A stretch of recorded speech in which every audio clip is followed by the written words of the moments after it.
All right, so the UFC has a new deal with CBS, 7.7 billion for the next 7 years. What do you think about it? I mean, it's hard to tell as of right now. I mean, for the fans, it's a great deal, right? Why is that? Because you're gonna get the entire UFC catalog on Paramount Plus, right? The streaming service. And pay-per-views are gonna be free now. So we don't gotta, you know what I'm saying, get that illegal stream, or we ain't gotta pay 89.99. You know what I'm saying? So it's a win-win for the fans, but for the fighters, that's where the unknown comes in, right? Because pay-per-view points is gonna go away because there's no pay-per-views, right? Yeah. So Dana was talking about recently, he was saying that they're gonna have to restructure the pay.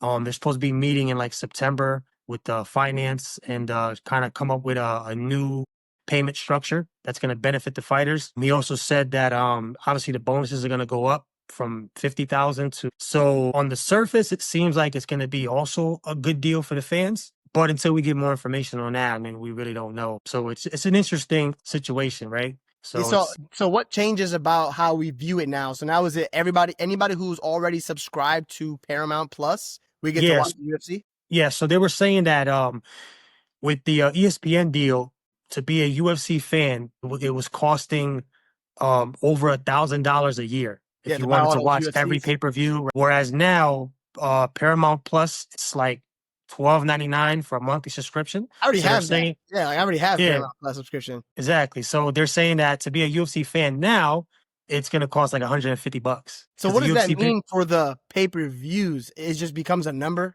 and everybody It's just still gonna be numbers. There's still gonna be UFC 320, 321, things like that. But so WWE, they initially had pay-per-views, right?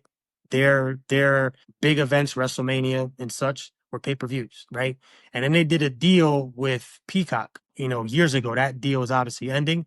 They're going to ESPN. Now that UFC's leaving. But my point is that WWE was pay-per-views, right? And then it switched over to PLE. They just call it Premier Live Event. So it became free. So that's what the UFC is going to do. They're going to go in the route of WWE, where now their pay-per-views are going to be just mere premier events. events. Okay, so hey, you want to tune into this? It's going to be promoted a little bit more heavily. These are going to be Exactly. like our premiere shows. Like you don't want to miss this.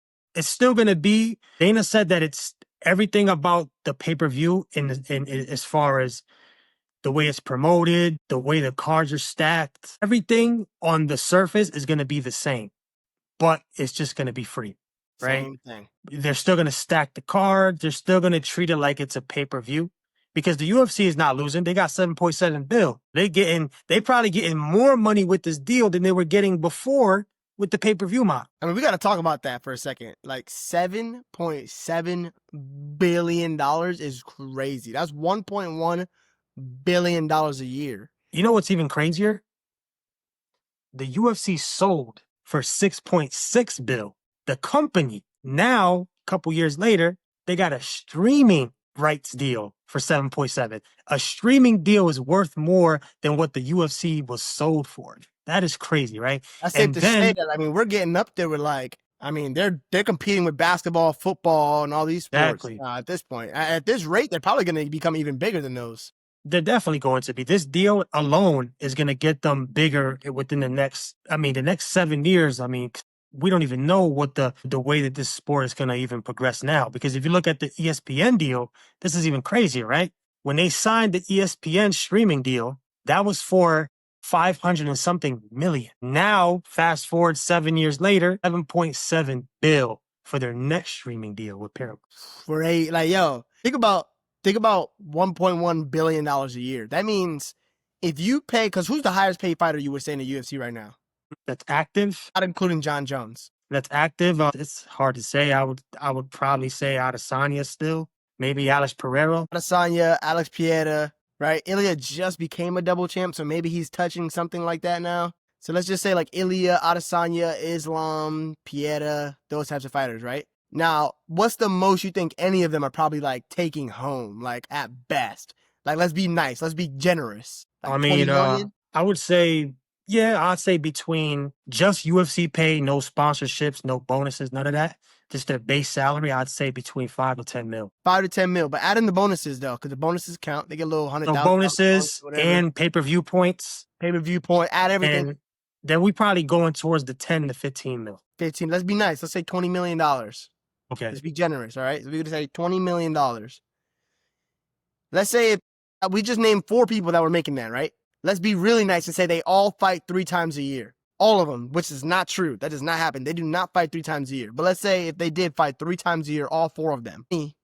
Times 3, that's 60 million for one of them. Times 4, that'd be 240 million. They get paid the most in the entire roster. 240 million would be spent on them. And then let's just say the average fighter is making what? The average fighter is probably making, would be what, like $50,000, $100,000? Yeah. 50 and 50? Okay. It's about 100,000. How many's on the roster? A couple hundred, anywhere between 3 to 400. Let me look it up 1 second. But I think it's crazy because all these numbers, regardless, it's like 1% of this, of not even, it's like less than 1% to pay the entire roster with this new 7.7 bill deal. So say about 700 fighters. Okay. All right, so with 700 fighters on the roster, if you give them all an average of $100,000, because obviously we have some 12 and 12 fighters, Yeah. but we also have fighters that make 400,000 or whatever the case. So we're just giving everybody an average of $100,000. Of a 700 people roster, that's only $70 million. So if you paid all 700 people on the roster $100,000 a fight, that would only be $70 million. Let's just say they all fight 3 times a year. That's 210 million. Yeah. That's So still, now you're looking at 210 million plus 240. That's $450 million, Steve. out of that. That's They still have another $600 million to keep after paying everybody. So that means you could realistically, if they want to, let's say, because I think realistically they should be taking like 300, 400 million for themselves and give 700 million to all the fighters. yeah. So right now we're only at 450. They could pretty much double everybody's pay Yeah. and still take home $300-400 million a year for themselves. You know what's even crazier too? That's just the US streaming deal, right? So they got other deals with different nations for So different. they have streaming deals and TV deals separately overseas. So their deal with Brazil is a different deal than their deal with America. Their deal with UK is a different deal. So there's like different streaming deals depending on where they're at in the world. So that 7.7 bill is just the US market. So they're probably, I mean, those probably a lot smaller deals, but even if there is a $100 million deal, $300 million deal Exactly. over here, It's still a lot in general when you're adding it all together. they're making money. But obviously they're doing something right. And a lot of these smaller companies can learn from that. You can't pay everyone the money and then you're not making any money. Your company never grows. You wind up tanking. The UFC, they're kind of stingy, but in the long run, they're the ones that's up. Exactly. So yeah, because every other promotion, I mean, like, there's a trend with promotions. These big promotions die because they go bankrupt because they're trying to be pro fighter. They're trying to be too pro fighter to the point where they go bankrupt and they lose money. And that's what's happening in the PFL. They're canceling a bunch of shows.